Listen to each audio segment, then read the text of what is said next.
My son-in-law went on a business trip and asked me to look after his 10-year-old son. I made him breakfast, but he didn't even touch it, just sat there staring at it. I asked, "Why aren't you eating?" He replied, "Am I allowed to eat today?" And immediately burst into tears. These words changed everything. Before we continue, please subscribe to the channel and write in the comments what time it is where you are now. The phone rang at 8 in the morning. My coffee mug stopped halfway to my lips. Nobody called me at 8 a.m. on a Tuesday. Nobody called me much at all anymore, if I'm being honest. "Wyatt, it's Clyde. Look, I need a favor. Big one." I set the mug down. "Sure, what's—" "Emergency trip to Seattle, client crisis. Can you take Zach? Just a week, maybe less." My chest went warm. I barely saw my grandson these days. "Of course. You know I love having him. I'm already on my way. Be there in 30. Click. I stared at the phone. Clyde had hung up before I could ask about school, clothes, allergies, any of the 1,000 things a grandfather should know. The coffee had gone lukewarm in my hand. 30 minutes later, tires squealed in my driveway. I made it to the front porch just as Clyde's Mercedes door flew open. Zach climbed out, clutching a backpack that looked bigger than he was. "Hey, Clyde, come in for coffee. We can—" "Can't. Flight's at noon. Zach, be good for Grandpa." He was already backing toward the car. "Wait, does he need any special—" "He's fine. Gotta go." The car door slammed. He drove off like his car was on fire. Didn't even wait to see if I was wearing pants. For the record, I was. Zach stood on my porch, small and silent. I bent down, gave him a hug. His shoulders felt like bird bones under my hands. "Well, buddy, looks like you're stuck with me for a while." I grabbed his backpack. "You hungry?" "I was thinking pancakes." He nodded. Didn't speak. That was okay. Some kids took time to warm up. In the kitchen, I pulled out my mixing bowl, the good one with the chip in the rim that Isadora used to tease me about. My daughter, Zach's mom. Gone 3 years now, and some mornings I still set out an extra coffee mug by mistake. "Your mom loved these pancakes." I cracked eggs into the bowl. "Used to eat 6 at a time. Can you believe that?" Zach sat at the table. Said nothing. "I added extra chocolate chips. Your favorite, right?" He barely nodded. The batter sizzled when it hit the pan. I still had it. The first pancake landed perfectly when I flipped it. Too bad my audience of one looked like he'd rather be anywhere else. Maybe he was tired. Maybe he missed his dad already. Maybe I was just a boring old man who talked too much about dead people and breakfast foods. I piled pancakes onto a plate, added butter, drowned them in syrup the way kids like it. Set it in front of Zach with a fork and a glass of orange juice. He stared at the plate. Didn't move. "Buddy, why aren't you eating? They getting cold on you?" Silence. "Zach?" He looked up at me. His eyes were Isadora's eyes, that same dark brown that used to see right through my excuses when she was a teenager. But these eyes had something else in them, something that made my spatula feel heavy in my hand. "Grandpa," his voice came out barely above a whisper, am I allowed to eat today?" My reading glasses slipped down my nose. The spatula clattered onto the stovetop. "What? Of course you can." Zach burst into tears. Not the normal tears of a kid who scraped his knee or lost at checkers. These were the tears of someone who'd been holding something inside for too long. His thin frame shook. His hands gripped the edge of the table so hard his knuckles went white. I stood frozen in my kitchen, batter still dripping from the spatula onto the floor. The stack of chocolate chip pancakes sat between us, steam rising into the morning light. 32 years. I'd spent 32 years as a CPS social worker. 32 years of walking into kitchens just like this one, asking questions just like that one, watching children cry just like this. All those case files, all those interviews, all those other people's children. But this time, the child crying at my breakfast table had my daughter's eyes. I wiped the batter off my hand with a dish towel, took a breath, sat down across from Zach. "Hey," I kept my voice soft. "Of course you can eat. You can eat anything you want here, okay?" He looked at the pancakes like they might disappear, like someone might snatch them away. "Go ahead, buddy. I made them for you." His hand trembled, reaching for the fork. Then he ate. Not the way a normal kid eats pancakes on a Tuesday morning. He devoured them. Syrup ran down his chin. He barely chewed.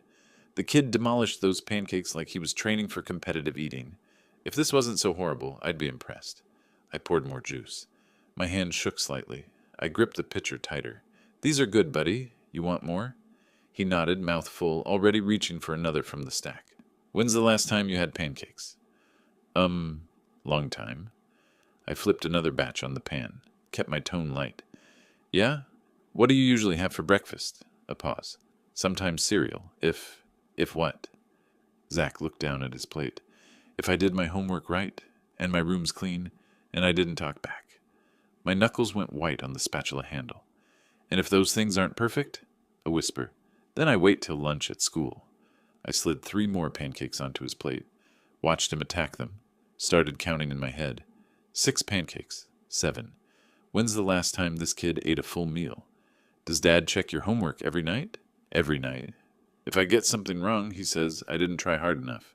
And then, no dinner, to teach me to focus better. I took a sip of coffee. It had gone ice cold. How often does that happen? Zach counted on his sticky fingers. Maybe 3 times a week? The mug nearly shattered in my grip. I set it down carefully. Professionally. The way I'd done 1,000 times before in 1,000 other kitchens. When Zach lifted his arm to wipe his mouth, his shirt sleeve rode up. Bruises. Finger-shaped. Someone had grabbed him hard enough to leave marks that had already faded to yellow-green. Old bruises. Plural. My jaw tightened. I kept my voice gentle. Why don't you go take a shower, buddy? Your backpack's by the door. Take your time. Use all the hot water you want. He nodded, sliding off the chair, paused at the doorway. Grandpa? Yeah? Thank you for the pancakes. Anytime, Zach. Anytime you want. I waited until I heard the bathroom door close. The shower started running. Then I moved. My camera collection lived on the shelf in the living room. Nikon F3s, a couple of Leicas, a Hasselblad that cost more than my first car. But I reached past all of them for the Polaroid Sun 600 from 1983. Still worked, unlike my knees. Back in the kitchen, I photographed everything. The backpack, barely unpacked. The empty plate with syrup smears. I pulled out my phone, opened notes, started typing with my thumbs like Isaac taught me. Tuesday, May 6th, 8:51 a.m. Subject is male, age 10, approximately 60 pounds. I paused, read that back. My grandson is 60 pounds. I photographed the timestamps on my phone, made notes about the bruises, their color, their placement, wrote down everything Zach said, word for word. My hands stayed steady. 32 years of practice. The shower was still running. I sat at my kitchen table and pulled out my phone again. Japan was 16 hours ahead. That made it 3 in the morning in Yokosuka. My son Isaac would be thrilled. The phone rang 6 times. Dad? What's wrong? When did you last see Zachary? What? It's 3 in the morning. Answer me. When did you last see your nephew? A pause. Christmas? No, before. September, maybe. Why? What happened? He's here. Clyde dumped him off for a week. Okay, that's good. You love spending time with Isaac. Your nephew just asked me if he's allowed to eat today. The silence stretched across the Pacific Ocean. He what? You heard me. That doesn't... Dad, are you sure he didn't mean... I spent 32 years interviewing abused children. I know what I heard. Isaac's voice changed. Alert now. Awake. What are you saying? I'm saying Clyde is starving that boy as punishment. I'm saying your nephew is covered in bruises. I'm saying I need you to wire me money for a lawyer. How much? 5,000 to start. Done. Dad, are you? I'm sure. What are you going to do? Whatever I have to. I've got about a week before Clyde comes back. Call me every day, morning and night. I don't care what time it is here. I will. Dad? Yeah? Destroy him. I hung up. The shower had stopped running. I heard Zach moving around in the bathroom. I took my phone, my Polaroid, my notes, and walked to my office. In the bottom drawer of my desk, under old tax returns and expired warranties, I found what I was looking for. A worn composition notebook, its cover soft from years of use. I hadn't opened it since my retirement party 3 years ago. Inside, page after page of my own handwriting, interview techniques, documentation protocols, signs of abuse to watch for, a whole career condensed into one notebook. At the bottom of the drawer lay something else, my old CPS badge in its leather holder. I picked it up, felt its weight in my palm. The badge meant nothing now, officially. The agency had taken back my access, my authority, my jurisdiction, but the skills, those never retired. My phone buzzed. A text from Isaac. Wired $5,000, whatever you need, save him. I typed back with my thumbs. I will. I should have seen this sooner. You see it now. That's what matters. I'm going to destroy him. Good. I flipped the notebook open to a blank page and wrote in the same neat handwriting I'd used for 3 decades. Case file. Zachary Garrett. Victim. Age 10. Then I paused, drew a line through case file, and wrote above it. My grandson. This time, it was personal. Wednesday morning arrived with rain tapping against the kitchen window. I stood at the stove making scrambled eggs, that old composition notebook open on the counter next to me. Page 1 had my notes from yesterday. Page 2 waited blank. Zach shuffled in wearing borrowed pajamas that hung off his frame. I'd noticed during his shower Tuesday night. Every rib visible, hip bones jutting out like handles. Morning, buddy. Hungry? He nodded, always nodded, never said no to food. I slid eggs onto his plate, added toast, poured juice. While he ate, I pulled the Polaroid from the living room shelf. The Sun 600. Still had film from 1987 in it. Hey, Zach, mind if I take some pictures? Memory photos? You know, of our week together. He shrugged, mouth full of eggs. I snapped one of him at the table. The Polaroid whirred and spat out the square. I shook it gently while it developed, set it aside to dry, made notes on the white border. Wednesday, May 7th, 8:15 a.m. Breakfast. Can I see? In a minute. Let it finish developing. I took another. This time I caught the bruises on his upper arm when he reached for more toast. Lift your arm again, just like that. The camera clicked. Evidence. After breakfast, we moved to the living room. Zach wanted to draw. I set him up with paper and colored pencils, positioned myself on the couch with a book. My old copy of War and Peace. Hadn't opened it in 20 years. Probably never would. Inside the hollowed-out center, my voice recorder fit perfectly. I hit record, closed the cover, set it on the coffee table between us. What are you drawing? My house. I looked at the paper. Dark lines, small windows, everything colored in heavy black and gray. That's your house with your dad? Yeah. What's it like there? He shrugged again. Kids always shrug when they don't want to answer. I bet you have your own room. That's cool. I guess. We sat quiet for a while. Rain kept falling. The recorder kept running. Grandpa? Yeah, buddy. Do you think I'm bad? My stomach dropped. What? No. Why would you think that? Dad says if I was better, I wouldn't need so much discipline. I set my book down. Careful now. What kind of discipline? You know, timeouts, going to bed early, stuff like that. What about the meals? You told me about missing meals. His pencil stopped moving.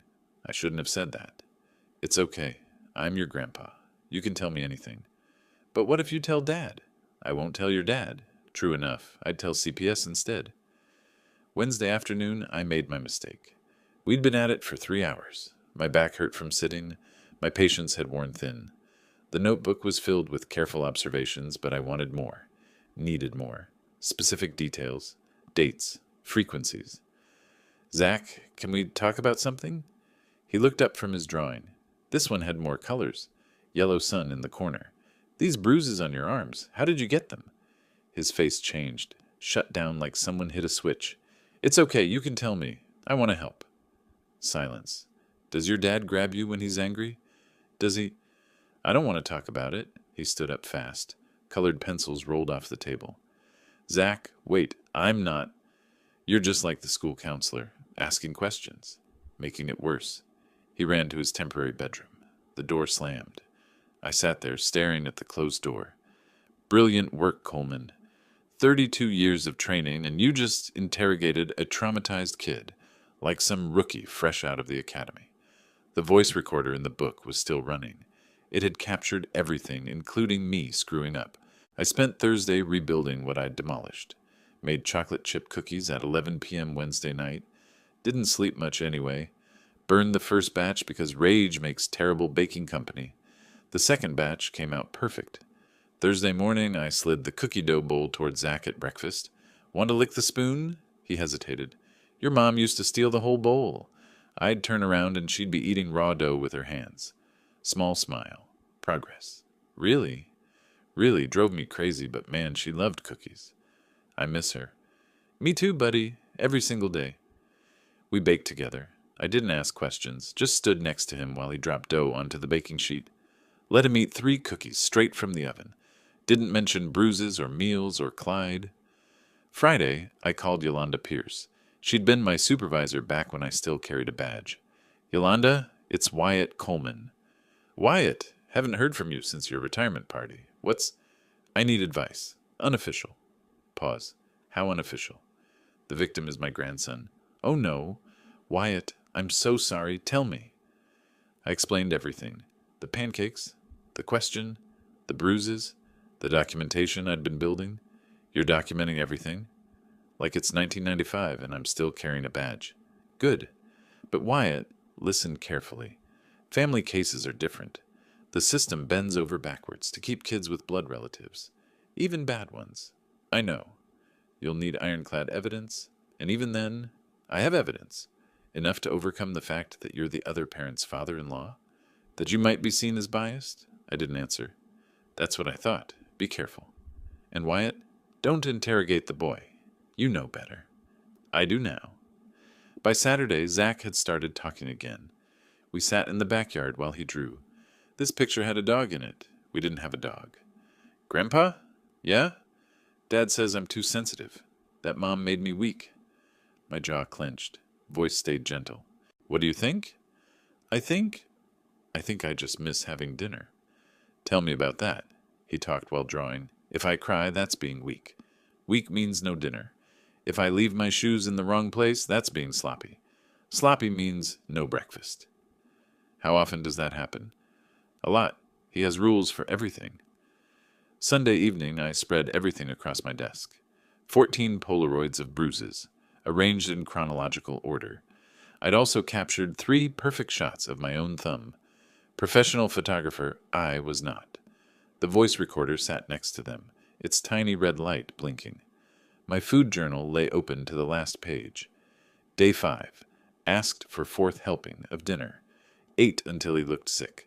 Still scared there won't be more. The documentation stack was 3 inches thick. In the drawer, the CPS intake form waited, half filled out. Clyde would be back in 2 days. 48 hours to decide. File now or wait. My phone buzzed. Text from Isaac. Any update? I picked up a pen, pulled the intake form closer, and wrote Clyde's full name in the alleged perpetrator box. My hand didn't shake. Not anymore.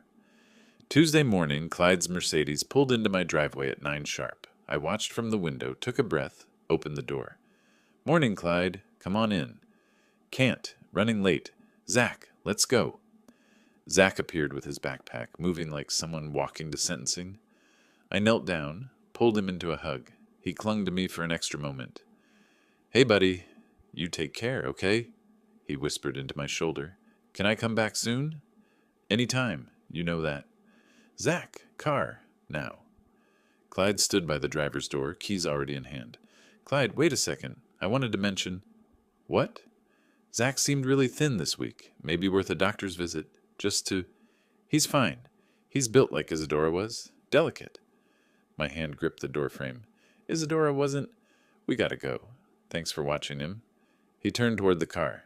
Clyde. He stopped. Didn't turn around. Take care of him. He's all we have left of her. I know what he is. The car disappeared down Hawthorne Boulevard. I stood on the porch for a full minute, not moving. Then I went inside and called Winnie. Winifred Sutherland had lived across the street for 40 years. She was 72, kept binoculars on her windowsill, and missed nothing. Wyatt, this is a surprise. Come in, come in. Thanks, Winnie. Sorry to drop by unannounced. Don't be silly. I'll make tea. Or would you prefer something stronger? You look like you could use it. She served tea in china cups with roses on them. The cups were older than my car.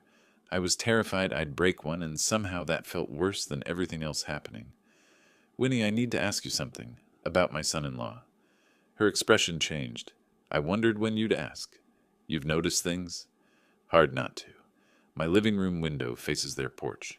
She pointed through lace curtains. That's a blessing. And a curse. What have you seen? Well, that boy sits outside a lot. Alone. even when it's cold. How often? A few times a week, maybe. And I hear yelling. The walls are thin in these old houses. Can you make out words? Not usually, but it's angry yelling, you know? The kind that makes me turn up my TV. She hesitated, took a sip of tea. Anything else? About 3 weeks ago, maybe a month. It was late. Maybe 10 at night. I was closing my curtains and I saw that little boy on the porch, just sitting there on the steps, in his pajamas, crying. Was Clyde there? Door was closed, locked, I think. The boy tried the handle a few times. She set down her cup. I almost went over. But then the door opened and the boy went inside quick. Why didn't you call anyone? And say what? I saw a boy crying on his own porch. CPS would laugh at me. They won't laugh at me. Wednesday morning, I drove to the CPS office downtown. The waiting room had a poster.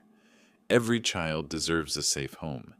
Below it, someone had carved, "Call my ex-wife," into the wooden armrest.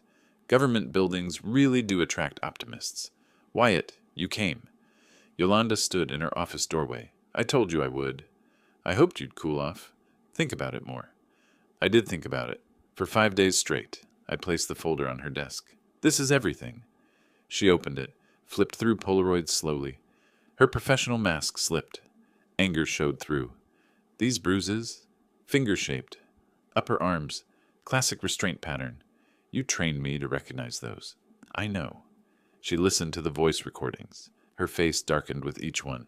Systemic food deprivation as punishment, multiple times per week, for months, possibly years. That's my assessment. And the boy disclosed this to you? Voluntarily, after I established trust. Wyatt, you know what filing this means? War. He'll know it was you. You're the only one the boy talked to. I don't care. The family court will be involved. This could take months. He'll lawyer up. He'll fight. So will I. She picked up the official form. I have to ask, is there any chance you're biased because he's your son-in-law? Any personal conflict? He's starving my grandson. That's not bias. That's fact. Long pause. She clicked her pen twice. All right, I'm opening a case. We'll conduct a home visit within 48 hours, unannounced. Thank you. Don't thank me yet. This is just the beginning. I drove home through afternoon traffic. Back in my house, I walked to where my camera collection lived behind glass doors. Nikons, Leicas, a Hasselblad that cost more than my first car. I reached past all of them for the FM2 from the 90s. The film canister fought me like it personally remembered the 90s and wanted no part of coming back. I didn't blame it. But my hands remembered. Load the film, advance twice, check the counter. Muscle memory from cases that still woke me up some nights. I set the Nikon on my desk, next to the Polaroid Sun 600. 2 cameras, 4 decades apart. The Polaroid had captured the truth this week. Immediate, undeniable physical evidence. But the Nikon? The Nikon had documented my worst cases. Meth houses, broken bones, children who'd learned to stop crying because nobody came. I clicked the shutter button. The mechanical snap echoed in the quiet room. Sharp, final, unforgiving. Through the viewfinder, I could see my reflection in the dark window glass. An old man with reading glasses on a chain and white hair that needed cutting. But my hands? My hands remembered every button, every setting, every angle that made judges stop and listen. Old friend, I said to the camera, my voice steady in the empty room. One more round. Thursday morning, I made coffee and waited. My phone sat on the kitchen table. The Nikon FM2 sat next to it, both loaded and ready. Yolanda had said they'd move within 48 hours. It had been 36. The call came at 11:30. Clyde's name lit up the screen. I took a sip of coffee, let it ring 3 times, answered, "Hello, Clyde." "You son of a—" The scream came through so loud I pulled the phone away from my ear. "This was you. You called CPS on me." I set the phone on speaker, kept my voice level. I expressed concern about my grandson's welfare. That's what grandfathers do. You had no right. He's my son. And he's my grandson, my dead daughter's son. You have no idea what it's like raising a kid alone. You have no idea what I have eyes. I have documentation. I have medical evidence. Silence. I could hear him breathing hard on the other end. You're never seeing him again. You hear me? Never. Try it. See how that plays in family court when the judge asks why you're preventing supervised visits. Supervised? What are you? You'll be hearing from CPS about the investigation timeline. In Clyde? What? Get a lawyer. You're going to need one. I hung up, took another sip of coffee. My hand didn't shake. Not anymore. He threatened to keep me from seeing Zach. Like I hadn't spent 3 decades navigating family court systems. That was adorable. My phone buzzed. Text from Yolanda. Visit complete. Medical exam scheduled for 2 p.m. He knows it was you. I typed back. Good. 2 hours earlier, Yolanda had knocked on Clyde's door with Officer Martinez standing behind her. I wasn't there, but she called me after to fill in the details. Clyde had been holding car keys, about to take Zach to school. His face went from confusion to understanding to rage in about 10 seconds. He'd tried to close the door. Martinez's boots stopped it. They'd conducted the home inspection while Clyde protested. Found Zach's room. Sparse, cold, more like a cell than a bedroom. Kitchen cabinets locked with actual padlocks. Freezer had a combination lock on it. Yolanda had photographed everything. They'd interviewed Zach separately. The boy had answered every question in a whisper, looking at the floor. When asked when he'd last eaten breakfast, he'd said, "This morning," but couldn't meet anyone's eyes. When asked if he always got breakfast, he'd paused for a long time. Then, "If I deserve it." The medical exam came back that afternoon. 60 pounds at age 10. Multiple bruises in various stages of healing. Signs of chronic malnutrition, stunted growth, vitamin deficiencies, thinning hair. The doctor's report used words like systematic and long-term, and concerning indicators. At 2 o'clock, I drove downtown to meet Yvonne Palmer. Her office occupied the 14th floor of a glass building that reflected the Willamette River.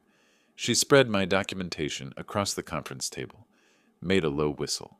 "Mr. Coleman, this is remarkably thorough." I wanted to be prepared. Prepared? Most clients bring me a napkin with bullet points. You brought me a prosecutable case. Is it enough? Enough? She tapped the Polaroids. The photographs alone show clear signs of physical restraint abuse. The voice recordings establish pattern of behavior. The food diary proves systematic neglect. So you'll take the case. I'll take it. But I have to ask. Former social worker? I almost smiled. Former is a strong word. The badge retired. I didn't. She said her retainer was $3,000. I'd already wired $5 to Isaac's account last week. Turns out revenge is cheaper than I thought. Who knew?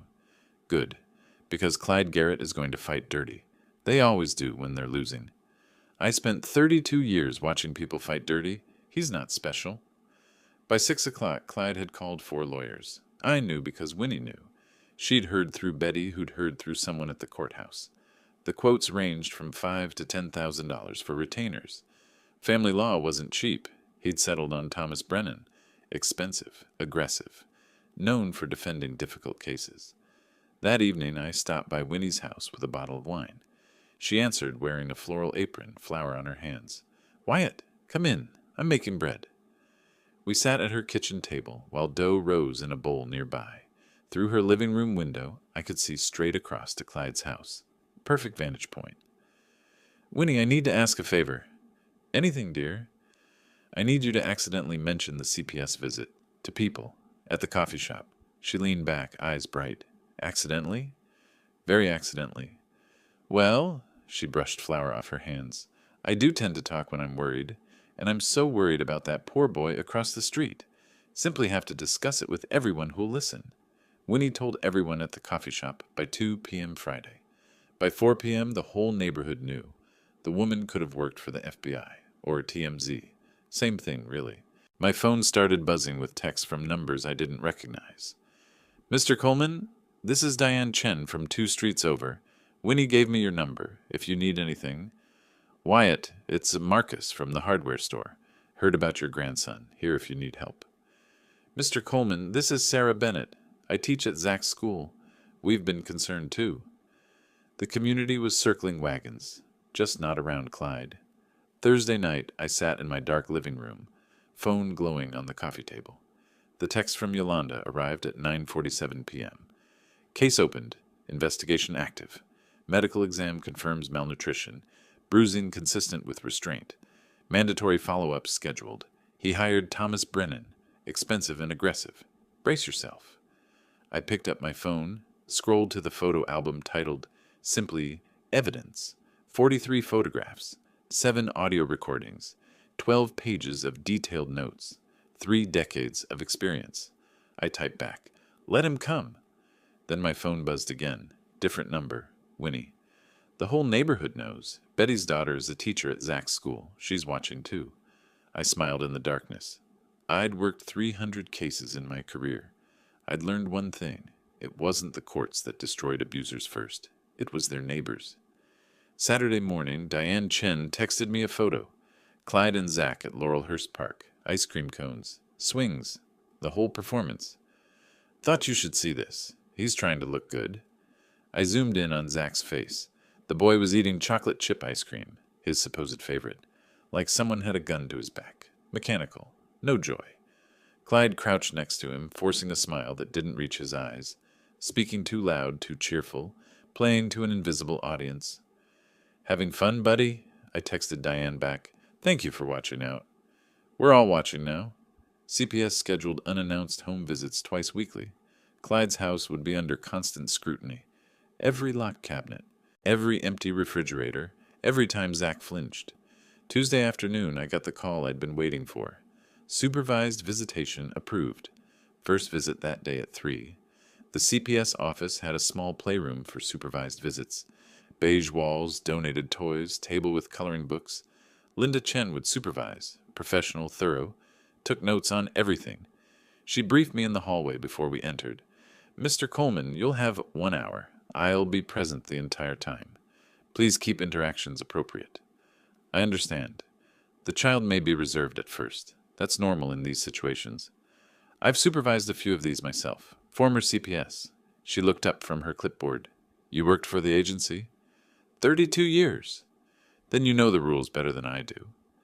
Linda, the CPS worker, made notes on her clipboard for the full hour.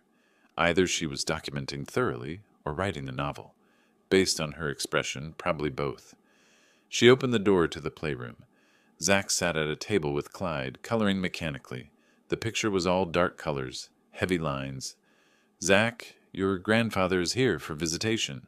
His head snapped up. The pencil dropped. "Grandpa!" He ran across the room, crashed into me, locked his arms around my waist, his face buried in my shirt, shoulders shaking. "Hey, buddy, I missed you too." From the corner, Clyde's voice came out tight. "Zach, don't be dramatic." Linda made a note on her clipboard. Zach wouldn't let go. I knelt down, looked at his face. He'd lost more weight. His eyes had circles under them. "You okay?" He nodded, didn't speak, but his grip on my arm stayed tight. We spent the hour playing with blocks, drawing pictures, talking about nothing important. Zach stayed glued to my side. Every few minutes, he'd glance at Clyde in the corner, then back to me. "Grandpa, when can I come stay with you again?" "Soon, buddy. We're working on it." "Can I stay forever?" My throat tightened. "Would you like that?" He nodded so hard his whole body moved. Clyde stood up fast. His chair scraped the floor. "That's enough. He's confusing the boy." Linda didn't look up from her notes. "Mr. Garrett, please sit down. You're not permitted to interrupt visitation." Clyde sat. His jaw worked like he was chewing glass, knuckles white on the chair arms, maintaining neutral expression for Linda, but his eyes were cold fury. The contrast was visible to everyone in that room. Zach laughing with me, then going stiff and silent when Clyde spoke. A child comfortable with his grandfather, terrified of his father. Linda saw it. She wrote it all down. After the visit, I sat in my car in the parking lot. Hands on the steering wheel. Engine off. Didn't move for 5 minutes. Triumph felt heavier than I'd expected. That evening, Isaac called from Japan. "Dad, how'd it go?" He ran to me. Wouldn't let go. "That's good, right? Shows the courts." "Isaac, I saw pictures today. Old ones. Clyde with baby Zach." Pause. "And?" "He was a good father once, before Isadora died." "Dad, don't do this." "Do what?" "Feel sorry for him. He starved your grandson." "I know. You taught me something when I was a kid. Remember? Good intentions don't erase bad actions." Long silence. Rain started tapping against my window. "You're right. I know I'm right. Finish this." Wednesday morning, I pulled old photo albums from the hall closet. Dust fell from the covers when I opened them. There it was. Zach's first birthday. Clyde holding him, both laughing. Isadora in the background, glowing. One hand on her pregnant belly with their second child. The child who never made it past 20 weeks. I traced the photo with my finger. Clyde looked so young, so happy, so different from the hollow man at that park with ice cream. You were happy once. Both of you were. I turned the page. More photos. Clyde teaching baby Zach to walk. Family Christmas. Beach vacation. What happened to you? What broke? I knew what broke. Isadora's car accident. The sudden funeral. Single father with a traumatized 5-year-old. Grief that turned inward, turned bitter, turned controlling. Doesn't matter. Doesn't excuse it. I closed the album. Shoved it back on the shelf. Walked to my laptop instead. Clicked on the video file from that first Tuesday morning. Zach's voice, small and scared. Can I eat today? That's what matters. Wednesday afternoon, the envelope arrived via certified mail. I signed for it, recognizing the return address, Multnomah County Family Court. Inside, the hearing notice. In the matter of Zachary M. Garrett, minor child, custody hearing, August 18, 2025. Honorary Judge Iris Caldwell presiding. 2 months away. I photographed it, texted Isaac. It's official. August 18th. His response came in seconds. Finish line in sight. Then another text. Unknown number. Mr. Coleman, this is Clyde's lawyer, Thomas Brennan. We should talk before this goes to court. My client is willing to negotiate shared custody. Call me. I stared at the message for a full minute. They were blinking first. I deleted it. Texted Yvonne Palmer instead. They're blinking first. Her response made me smile. Good. Let them panic. I walked to my camera collection. The Nikon FM2 sat ready. Film loaded.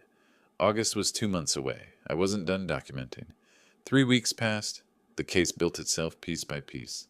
More supervised visits. More CPS reports. More neighbors whispering. I felt victory coming. Could taste it. Friday evening, late June, I sat at my dining table reviewing documentation. Yellow highlighter in hand, marking key passages. My coffee had gone cold an hour ago. The doorbell rang at 7:30. I wasn't expecting anyone. Peered through the window before opening. A woman stood on my porch. Business suit, tailored and expensive. Briefcase in hand. Dark hair pulled back. She looked like she'd stepped out of a courtroom. I opened the door. Yes? Wyatt Coleman? I'm Cecilia Garrett, Clyde's sister. My hand tightened on the doorframe. I have nothing to say to you. That's unfortunate, because I have quite a bit to say to you. She stepped inside before I could respond, brushed past me like I'd invited her in. Excuse me, you can't just... I'm a family law attorney, Mr. Coleman. I know exactly what I can and can't do. Sit down. She walked into my house like she owned it. Lawyers, they can't help themselves. It's like a disease where doorbell etiquette dies first. She set her briefcase on the coffee table with a decisive click, opened it, slid a folder across to me.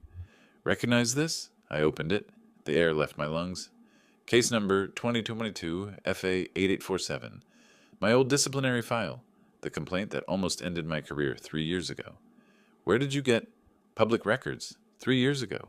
Disciplinary complaint filed against you while you were still with CPS. My hands started trembling. Set the folder down carefully. That was dismissed. I was cleared. Dismissed isn't the same as innocent, is it? She remained standing, looking down at me. Power move. The complaint alleged you exceeded your authority, manipulated evidence, pursued a case beyond the agency's recommendation. I was protecting a child. Or were you pursuing a personal vendetta? The family alleged bias. Sound familiar? I stood up fast. My chair scraped the floor. Get out of my house. I'm not finished. Sit down. I didn't sit. My coffee mug sat on the table, forgotten and cold.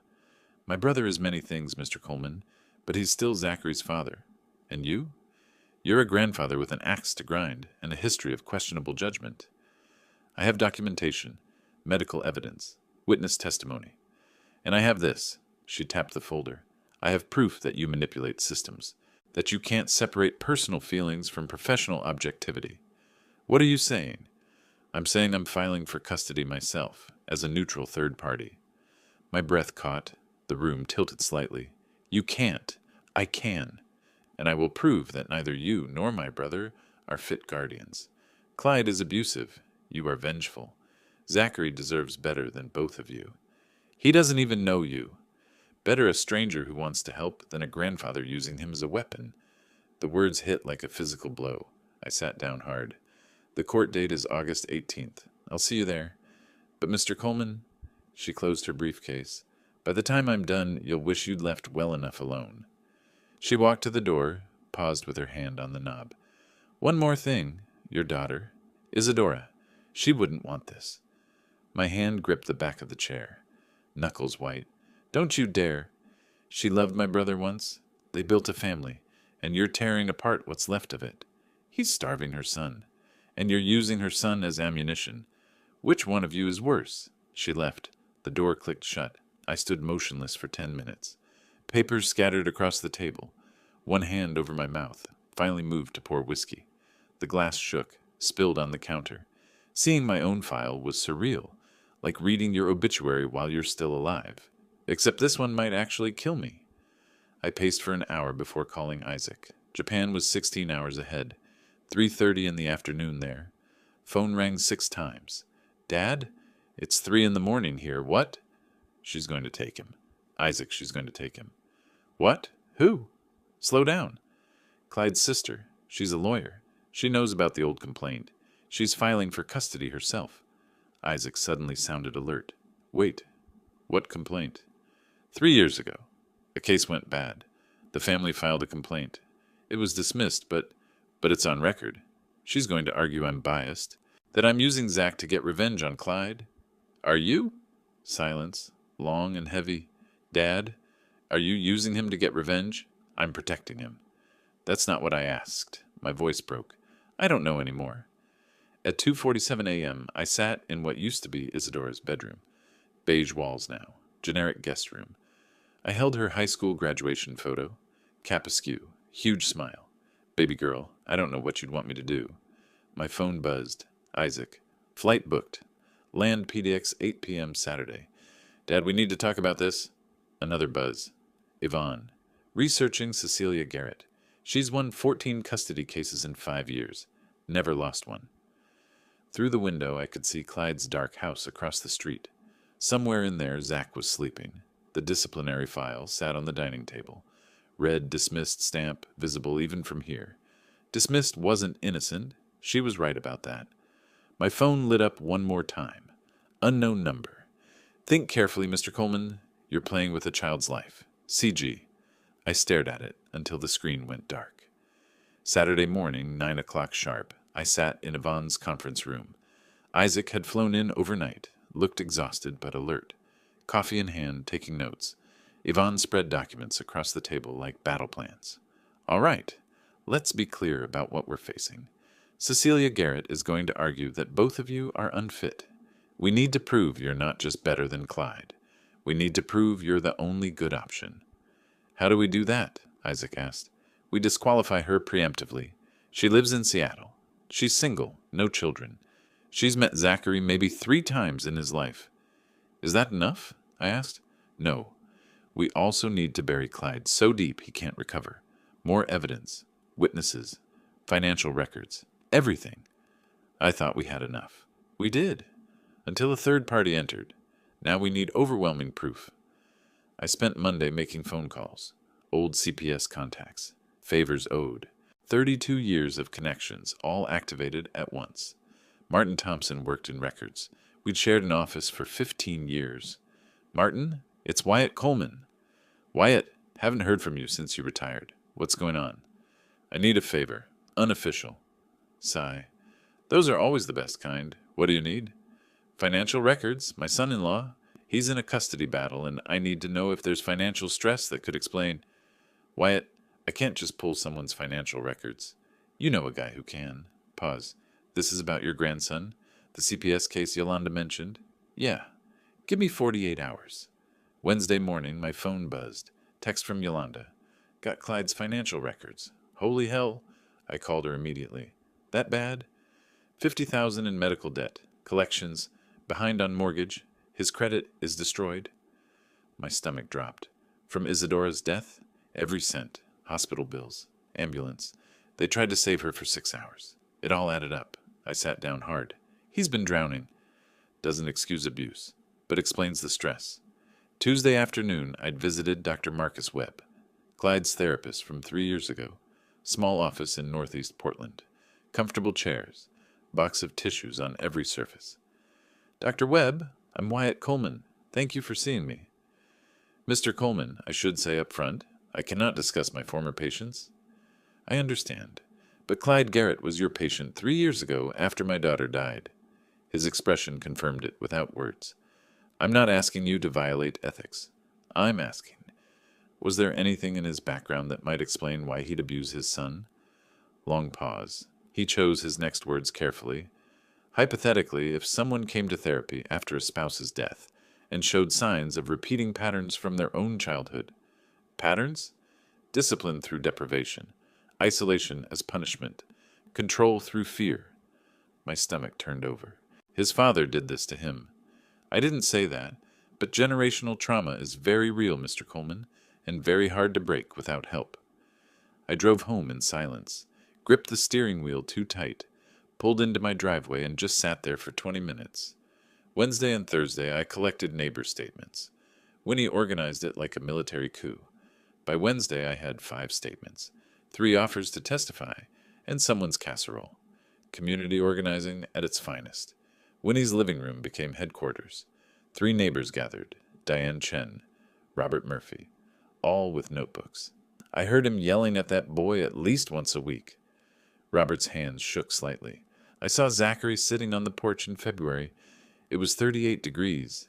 Diane's voice went hard. He wouldn't let the boy play with other kids. Said they were bad influences. Winnie crossed her arms. Will you all testify to this in court? They looked at each other, nodded. That little boy needs someone fighting for him. Robert leaned forward. We're in. Friday I met with Zach's teacher. Mrs. Brennan pulled his file across her desk. Attendance notes, behavior reports. He's lost weight since September, noticeably. He hoards snacks from lunch, won't throw anything away. Did you report it? I mentioned it to the counselor. But his father said Zachary was just a picky eater. Her jaw tightened. I should have pushed harder. What else have you noticed? He flinches. If I move suddenly to hand back a paper, he jerks away, like he's expecting to be hit. Will you testify to that? She nodded firmly. Absolutely. Friday evening, Isaac and I laid everything out on my dining table. The 3-inch stack had grown to 5 inches. Financial records showing $50,000 in debt. Therapy records hinting at childhood trauma. 12 neighbor statements. School documentation. CPS reports. Dad, look at this pile. We have everything. Financial pressure. Childhood trauma background. A dozen witnesses. Medical records. Her case doesn't stand a chance. Maybe. Maybe?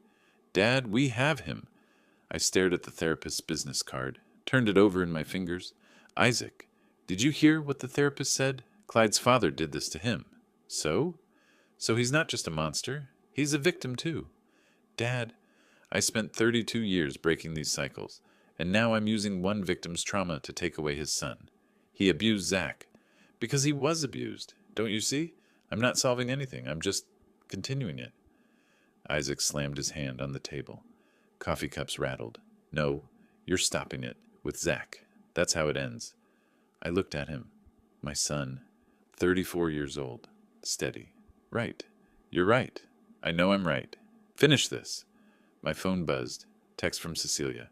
I've retained a child psychologist, Dr. Shannon Aldridge. She'll evaluate Zachary and recommend the best placement. See you in court, Mr. Coleman. Smart. Dangerous. I forwarded it to Yvonne, who responded immediately. We need our own expert. I'll find someone tomorrow. Then another text. Unknown number. Mr. Coleman, this is Clyde. Please, can we talk? Just you and me.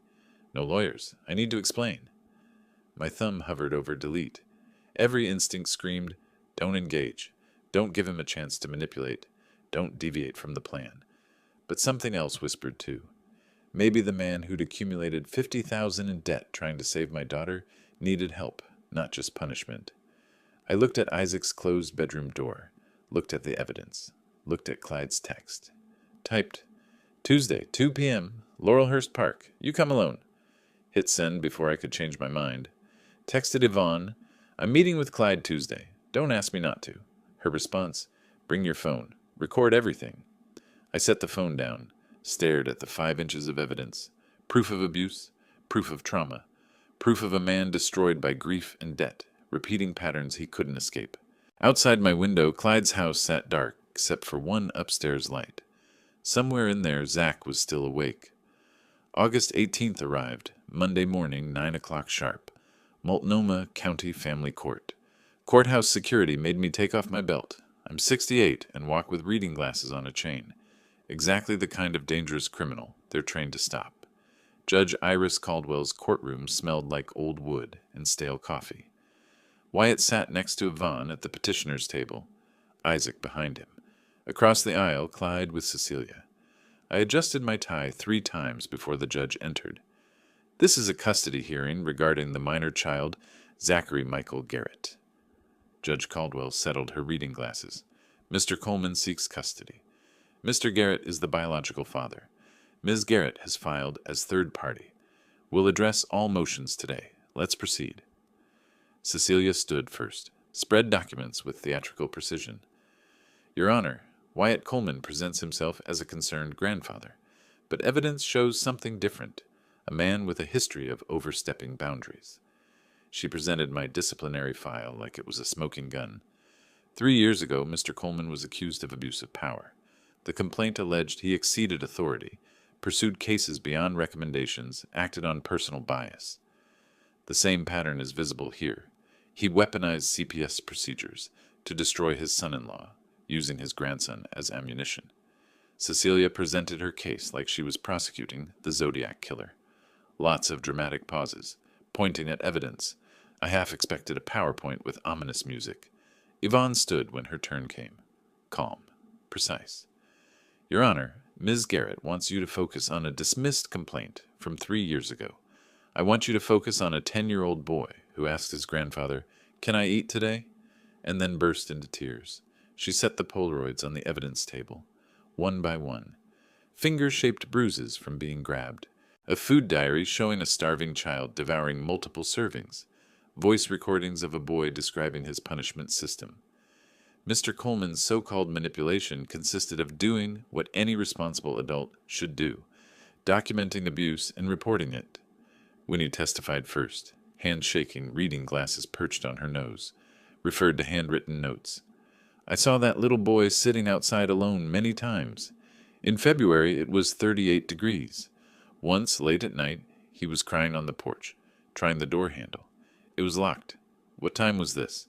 Around 10 p.m. He was in his pajamas. What did you do? I almost went over, but then the door opened and he went inside fast, like he was scared. Her voice broke. I should have called someone. I'll regret that for the rest of my life. Mrs. Brennan, Zach's teacher, came next. Professional, disturbed, significant weight loss since September. He hoards food from lunch, sneaks crackers into his pockets, won't throw away apple cores. Anything else? He flinches when I move suddenly. If I reach to hand him a paper, he jerks back. That's not normal behavior. Yolanda testified about the CPS investigation. Medical records, home inspection, locked cabinets, the freezer with a combination lock. Then came Zach's testimony. Closed session, just the child psychologist, both lawyers and audio piped out to us. I closed my eyes, jaw clenched. Zachary, can you tell me about dinner at your house? Sometimes I get dinner. Sometimes? Not every night? Only if I didn't mess up that day. What counts as messing up? Homework wrong? Room not clean enough? Talking back? Crying? What happens if you mess up? No dinner. Sometimes no breakfast either. How often? Long pause. Maybe 3 or 4 times a week. Are you scared of your father? Whispered. Yes. My hand gripped the armrest, knuckles white.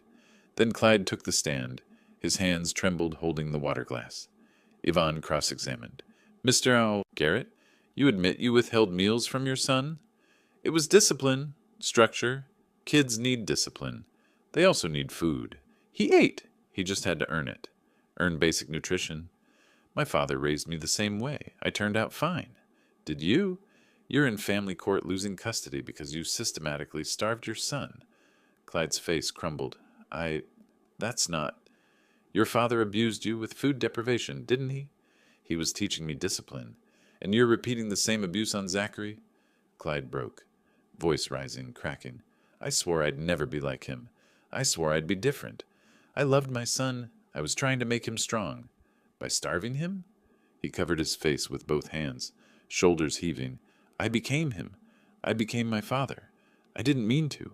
I didn't mean to. Judge Caldwell called recess. Outside the courtroom, I sat on a bench.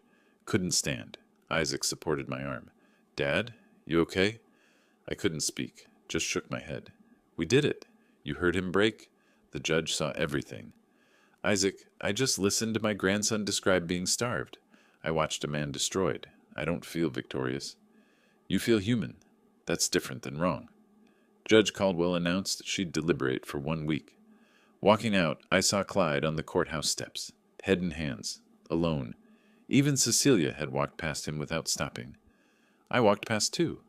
Didn't look back. That night, my landline rang. 8 times. 10. Finally, I picked up. Hello? Breathing on the other end. Then, Mr. Coleman, it's Clyde. I should have hung up. I'm not supposed to call. But I need you to know something. When Isadora died, something broke in me, and I took it out on the only person I had left. Long pause. I heard every word in court, every witness, and you were right. About all of it. I was killing him. My hand tightened on the phone. I'm not asking for forgiveness. I just needed you to know I'm not going to fight the ruling. Whatever Judge Caldwell decides, I deserve it. Zach deserves better. Clyde, take care of him, please. Take care of my son the way I couldn't. Click. Isaac came back with Thai food. Who called? I looked at my trembling hands. Wrong number. Because some conversations, even between enemies, stayed private. Monday, August 25th. Judge Caldwell's chambers. Both parties present. I've reviewed all evidence and testimony. This is clear systematic abuse and neglect. She didn't soften her words. Zachary showed malnutrition, lived in fear, was subjected to food deprivation as punishment. Mr. Garrett, your own trauma doesn't excuse inflicting the same on your child. I'm terminating your parental rights. Clyde's head dropped. He didn't fight. Mr. Coleman, I'm granting you full legal custody. My hands gripped the chair arms, relief and terror in equal measure. However, Mr. Garrett, if you complete 6 months of therapy, I'll consider supervised visitation. Not custody. Visitation. Ms. Garrett, your motion is denied. Insufficient relationship with the child. Cecilia's briefcase snapped shut. She walked out without looking at anyone.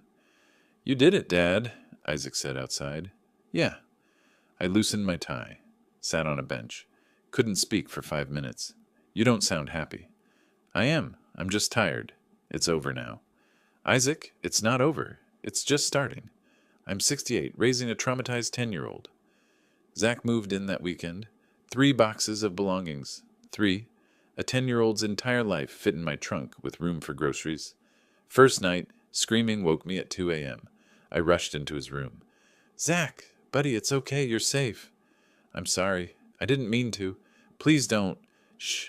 You're at Grandpa's house. You live here now. He slowly realized where he was. Grandpa? I'm here. You're safe. He clung to me, crying. The nightmares came 3-4 times a week. Some nights I just slept on the floor in his room. My back complained every morning. Ibuprofen became breakfast. I discovered food hidden in his closet a week later. Granola bars, crackers, apple cores wrapped in napkins. My pension was $100 a month. Covered 2 people if those people ate ramen, and never turned on the heat. Good thing it was September in Portland. Only rained 6 days that week. Isaac sent money from Japan. His military contract kept him there until next spring. I did this alone. Mid-September, Yvonne called. Clyde's completed 6 weeks of therapy. He's requesting a supervised visit. I sat down. What does Zach think? He's scared, but he asked if his dad was okay. Long pause. 1 hour, park. I stay the entire time. I'll coordinate it. Saturday morning, Laurelhurst Park. I positioned myself between Zach and the parking lot. Clyde arrived looking like someone had hollowed him out. Thinner, older, barely recognizable. Hi, Zach. Zach pressed against me. Didn't respond. Clyde sat on a bench, kept distance. You don't have to talk to me. I just wanted to see you. Silence stretched for minutes. I'm in therapy. 3 times a week. I'm learning that what I did was wrong. That my father was wrong. That I hurt you. His voice broke. I don't expect you to forgive me. Maybe you never will, but I needed you to know. I'm sorry. Tears ran down his face. He didn't hide them this time. I loved your mom, and I love you. I just didn't know how to show it after she died. I became the thing I hated most. Zach's grip on my shirt tightened. I finally spoke. Clyde, he looked up, eyes red. You have a chance now, to break the cycle, to be better. I know. Complete the therapy. Do the work, not for visitation, for yourself. I will. Maybe in a year, if you've done the work, we can talk about more visits. Supervised, always supervised. Thank you. Don't thank me. Earn it. The hour ended. Clyde drove away alone. Late September afternoon. Golden light through my kitchen window. Okay, buddy, look through here. See that little window? Yeah. That's the viewfinder. Whatever you see there is what the picture will be. Can I take a picture of you? Sure. Stand back a bit. Press this button when you're ready. Click. The Polaroid word. Now we wait. Takes about 10 minutes to develop. Magic. Sort of. Your great-grandfather gave me this camera when I was about your age. Now I'm teaching you. That's how it works. We watched the photo develop together, both of us smiling in it. Grandpa? Yeah? Thank you for everything. My throat tightened. You're my grandson. This is where you belong. That evening, after Zach went to bed, I stood in the kitchen. Bills piled on the counter, ibuprofen bottle beside them. My back ached. I looked older in the mirror these days. But upstairs, my grandson slept. Still had nightmares. Still hoarded food. Still flinched sometimes. But he was safe. Healing. Home. I picked up Isadora's photo from the shelf. Traced her face with one finger. I did it, baby girl. He's safe now. The camera collection gleamed behind glass. Generations of Colemans. Tools of truth. My phone buzzed. Isaac. How's he doing? I typed back. Better. Still nightmares, but better. And you? Exhausted. Old. But okay. Mom would be proud. I hope so. I set the phone down. Turned off the kitchen light. Climbed the stairs slowly, knees protesting. Checked on Zach one more time. He slept peacefully tonight. Small victories. In my room, I set the Polaroid photo on my nightstand. Both of us smiling. Building new memories. Tomorrow would bring more challenges. More nightmares. More bills. More pain. But tonight, we were okay. Sometimes, that's enough. If you like this story, please like this video, subscribe to the channel, and share your impressions of this story in the comments. To listen to the next story, click on the box on the left. Thank you for watching.